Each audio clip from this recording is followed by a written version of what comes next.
dia! Bom dia, paz do Senhor! Como vocês estão? Como tem passado? Hoje foi o dia que o Senhor fez, vamos alegrar nele. Hoje nós vamos continuar a leitura do livro de 2 Reis. Vamos lá, vamos começar? Glória a Deus, bom dia! 2 Reis 6. Deixa eu ajeitar aqui essa câmera para colocar a Bíblia certinha. Bom dia, meu povo, uma semana abençoada para todo mundo. Bora lá. 2 Reis 6. Eliseu faz flutuar o machado. Os discípulos dos profetas disseram a Eliseu: eis que o lugar em que moramos com o Senhor é pequeno demais para nós. Vamos até o Jordão. Tomemos de lá cada um de nós uma viga, e construiremos um lugar para morar. Ele respondeu: vão. Mas um deles disse: tenha bondade de ir a estes servos. Eliseu disse: eu irei. E foi com eles. Quando chegaram ao Jordão, cortaram a madeira. Aconteceu que, enquanto um deles derrubava um tronco, o machado caiu na água e ele gritou: ai, meu senhor, o machado era emprestado. O homem de Deus perguntou: onde caiu? Ele mostrou o lugar. Então Eliseu cortou um galho, jogou na água. Naquele lugar fez o ferro flutuar. Então disse: pegue-o. O homem estendeu a mão e o pegou. A ação de Eliseu na guerra contra os sírios. O rei da Síria estava em guerra contra Israel e, em conselho com seus oficiais, disse: em tal e tal lugar estará o meu acampamento. Mas o homem de Deus mandou dizer ao rei de Israel: evite passar por tal lugar, porque os sírios estão descendo para ali. O rei de Israel enviou tropas no lugar de onde o homem de Deus lhe havia falado, e eis que o tinha avisado. E assim se salvou mais do que uma ou duas vezes. O rei da Síria ficou angustiado com este incidente. Então chamou os seus servos e perguntou: vocês não vão dizer quem dos nossos está do lado do rei de Israel? Um dos servos respondeu: ninguém, ó meu senhor.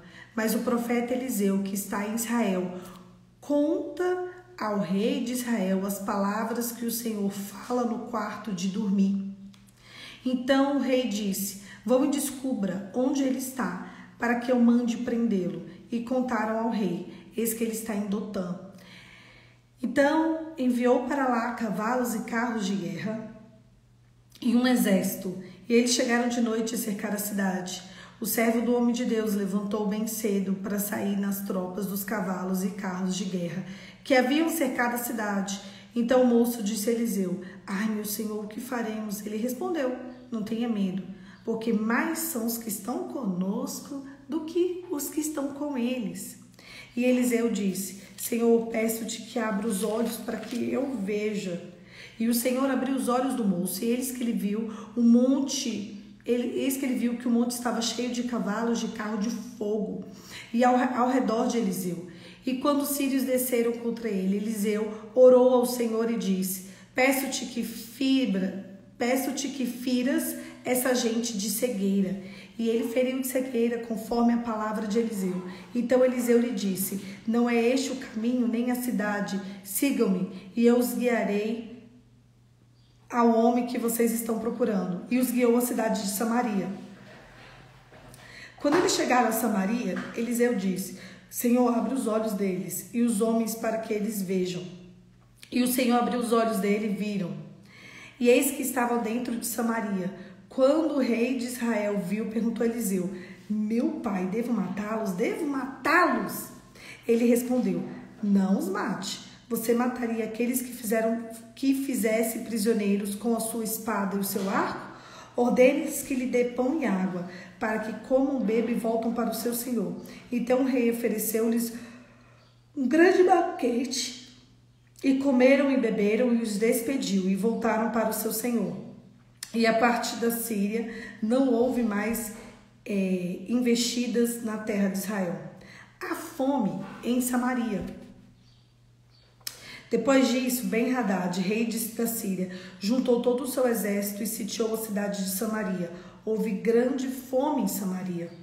E eis que sitiaram a ponto de se vender a cabeça de um jumento por 80 moedas de prata e um pouco de esterco de pomba por 5 moedas de prata. Quando o rei de Israel vinha passando e andando sobre a muralha, uma mulher gritou: ajude-me, ó rei, meu senhor. E ele respondeu: se o Senhor Deus não ajudar, você com que poderia ajudá-la? Com que eira, com que lagar, com que... E o rei acrescentou: qual é o problema? Ela respondeu: essa mulher me disse, dê o seu filho para que hoje comamos e amanhã comeremos o meu. Assim cozinharemos o meu filho e comeremos. Mas no outro dia, quando eu disse a ela, cozinhamos o meu filho e comemos. Mas no outro dia, quando eu disse a ela, dê o seu filho para que comamos, ela o escondeu. Ao ouvir a palavra da mulher, o rei rasgou suas roupas. Como ele estava andando sobre a muralha, o povo olhou e viu que por debaixo de sobre a pele o rei estava usando um pano de saco. Então o rei disse: que Deus me castigue até o final do dia, Eliseu, filho de Safate, ainda se estiver com a cabeça nos ombros. Eliseu estava sentado na sua casa, juntamente com os anciãos. O rei enviou um homem à sua frente, mas antes que os mensageiros chegassem, Eliseu disse aos anciãos: vocês estão vendo como aquele filho de um assassino mandou alguém para cortar a minha cabeça? Quando o mensageiro vier, fechem a porta, empurrem-no com ela. Não é fato que logo depois dele se ouvirá o barulho de passos do seu senhor? Enquanto Eliseu ainda falava com ele, chegou o rei e disse: eis que este mal vem do Senhor Deus. Que mais eu poderia esperar do Senhor? Gente, eu vou contar uma coisa para vocês. Sabe qual é a grande diferença da vida de qualquer pessoa? Ter alguém de Deus por perto.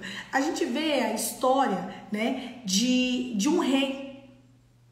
E o rei, ele batia reverência para Eliseu. Ele chamava Eliseu de pai.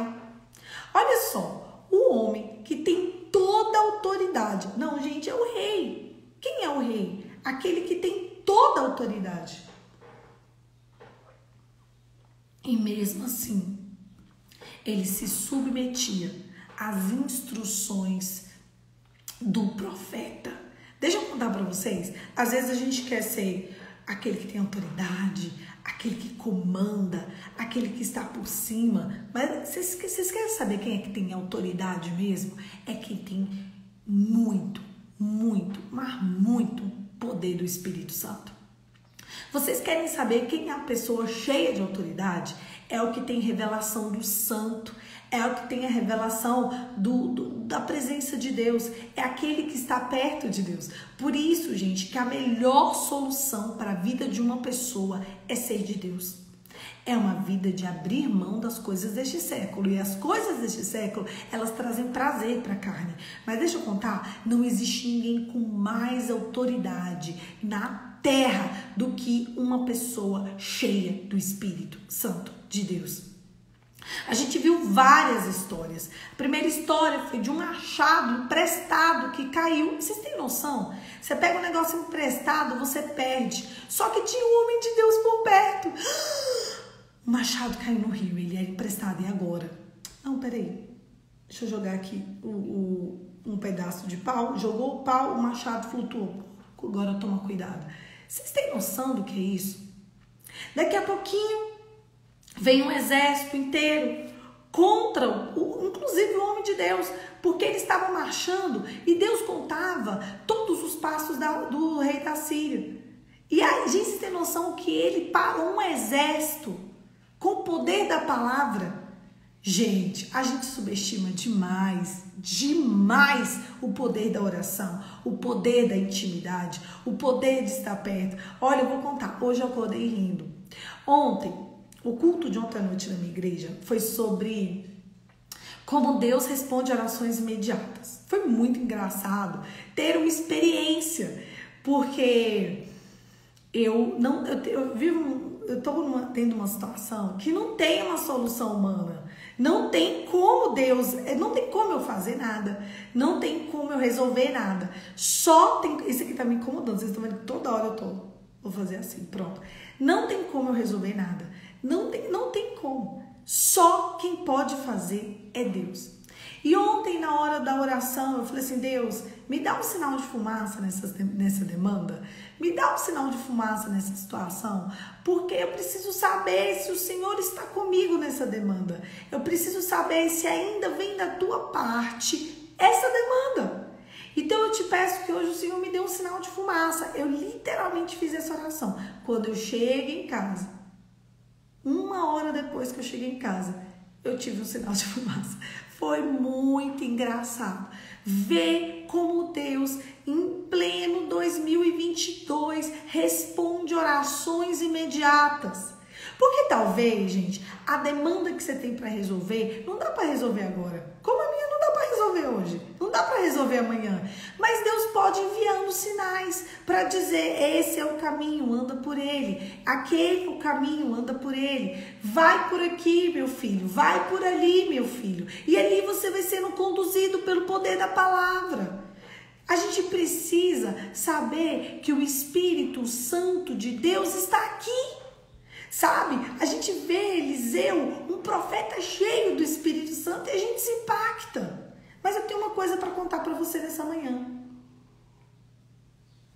Você sabia que na hora que Jesus morre, que ele dá o último fôlego de vida e que ele perde a vida, acabou, morreu.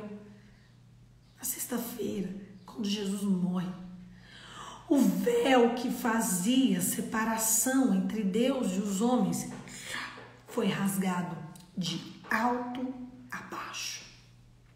Isso está escrito no texto de Mateus 27, versículo, eu não sei se é o 51 ou 55.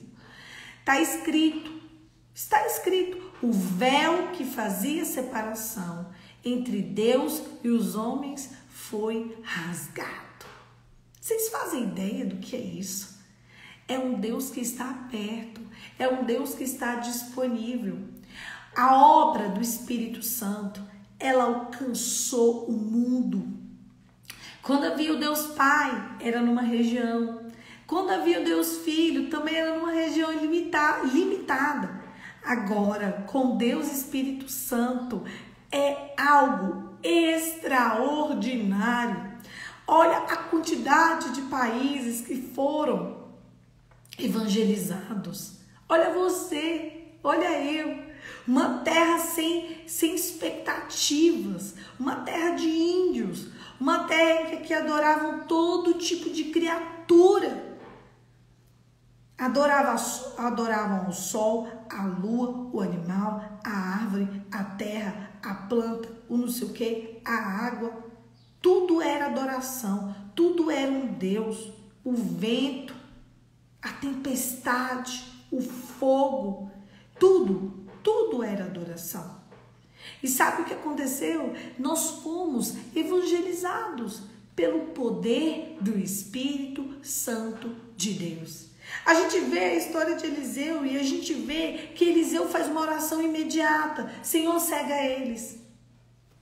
Cegou eles. Aí daqui a pouquinho a gente vê, Senhor, leva, aí foram para Samaria. Senhor, agora abre os olhos dele. Abriu os olhos deles. Aí daqui a pouquinho a gente vê Eliseu dando ordem ao rei. Eu vou matar ele. Não mata não, Deus. Não, rei, não mata não.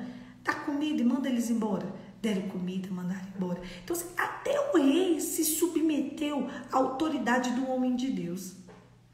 Às vezes você quer ter muita autoridade no seu trabalho, muita autoridade na sua casa, mas você se esquece que toda autoridade vem de Deus.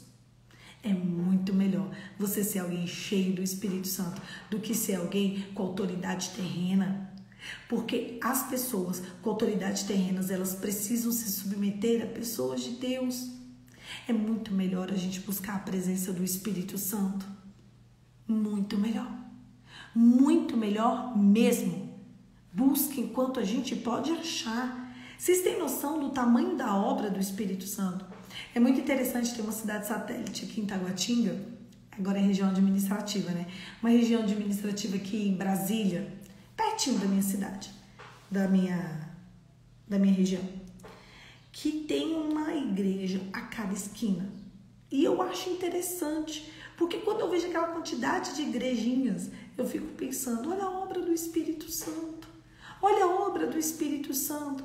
Olha como o Espírito Santo está alcançando esse povo. Olha como o Espírito Santo alcança ali. Quando eu vejo assim um culto doméstico, pessoas se reunindo. Quando eu vejo uma igreja, eu penso, olha a obra do Espírito Santo, como ela é enorme.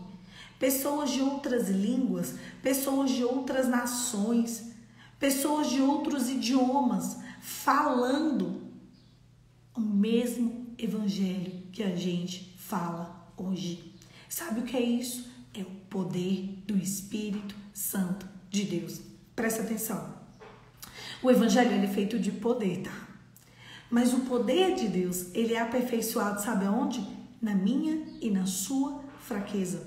E a base do evangelho é arrependimento. É um coração contrito e quebrantado, que Deus vai te fazer ser poderoso, cheio de Deus. Às vezes,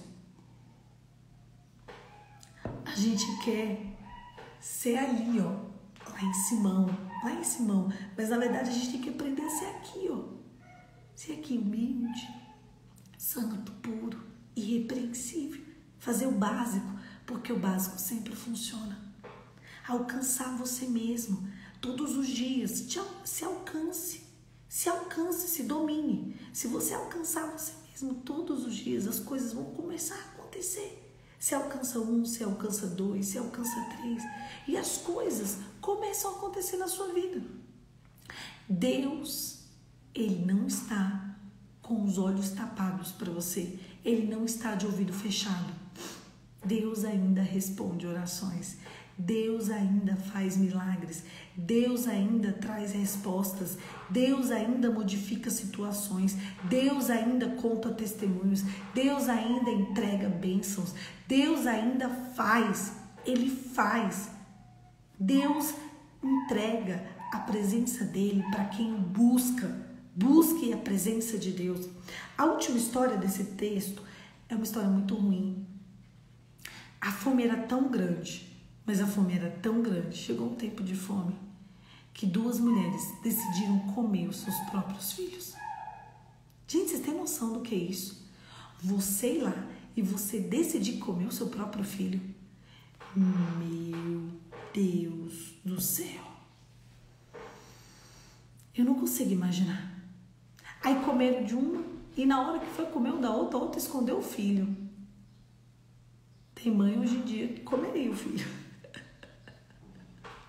Tem umas mães aí que comeriam, igual essa mãe que comeu. O que o extremo te leva a fazer? Ah, mas eu tava no extremo. Sabe o que isso mostra? A falta de controle. Uma comeu o filho da outra, elas estavam com fome. Assadinho, né? Mas deixa eu te contar, na hora que chegou o coração daquela, falou, eu prefiro morrer de fome do que entregar o meu filho para o mesmo comer. Uma foi levada ao extremo, a outra se dominou. Quem é você na tua história? A que sempre é levada ao extremo ou a que domina a sua própria carne? Pesada essa história, né? Eu achei. Não dá nem pra imaginar, gente. Vocês têm noção do que é isso? Mas uma foi levada pelas circunstâncias desse século. A minha fome, a minha vontade de comer. Eu vou comer esse menino. E comeram. A outra comeu. Tava com muita fome. Eu fico imaginando a quantidade de dias que aquelas mulheres não comiam para comer uma criança. Quer dizer, não fala que é criança, mas eu imagino que seja, né? E na hora que foi para comer o filho da outra, ela falou, não dá. O meu filho, não. Eu não posso ser levada ao extremo. Se você estiver numa situação de extremo, onde você decide, se você estiver sendo levado ao extremo, onde está a tua consciência? Onde estão as tuas circunstâncias? Pesado. se eu e você não formos cheios do Espírito Santo, nós vamos ser levados aos desejos, paixões e vontades desse século. A verdade é essa. Só o poder do Espírito Santo pode fazer com que as demandas desse século sejam completamente diferentes. Porque senão nós vamos agir igual qualquer um. Eu e você precisamos aprender a nos render à presença do Espírito Santo urgente. Porque se não for a presença do Espírito Santo em mim, se não for a presença do Espírito Santo em você, nós estamos perdidos. Perdidos. Não se esqueça, o Evangelho de Cristo, ele é feito de poder, o poder do Espírito Santo. E o poder do Espírito Santo é aperfeiçoado na sua fraqueza, na sua dor. E a base disso tudo é arrependimento. É aí que vai transformar você em uma pessoa poderosa em Deus. E Ele sim é que vai resolver todas as suas demandas. Ainda bem, gente. Ainda bem que quem vai fazer é Deus. Porque quando eu e você colocamos as nossas mãos, a gente só faz tudo errado. Então, nessa manhã tem um convite para você e eu nos rendemos à presença do Espírito Santo de Deus. Feche seus olhos e vamos orar, Pai. Em nome de Jesus, nessa manhã nós queremos nos render a Ti, Senhor. Receba a nossa oração, receba a nossa adoração, que suba como aroma suave as Tuas narinas em cântico a nossa oração. Espírito Santo, derrama sobre nós o poder do Teu Espírito, repousa sobre nós a presença do Teu Espírito Santo. Não te aparte de nós, Senhor, nos conduza, nos leva a águas de descanso, onde poderemos entender e compreender a verdade do Teu Evangelho. Em nome de Jesus, amém. Amém, queridos. Bom dia, uma semana abençoada para todo mundo. Que a presença do Espírito Santo seja viva na tua vida, na tua casa, na tua trajetória, na minha também. Que o Senhor nos comande, que o Senhor nos dê um novo alinhamento, que o Senhor nos entregue da parte dele aquilo que ele tem para nós hoje. Em nome de Jesus, que o espírito de discernimento nos acompanhe e nos leve a águas mais profundas. Deus te abençoe. E até amanhã, 5h45, a gente está aqui para continuar esse devocional com a permissão de Deus. Deus te abençoe e até amanhã.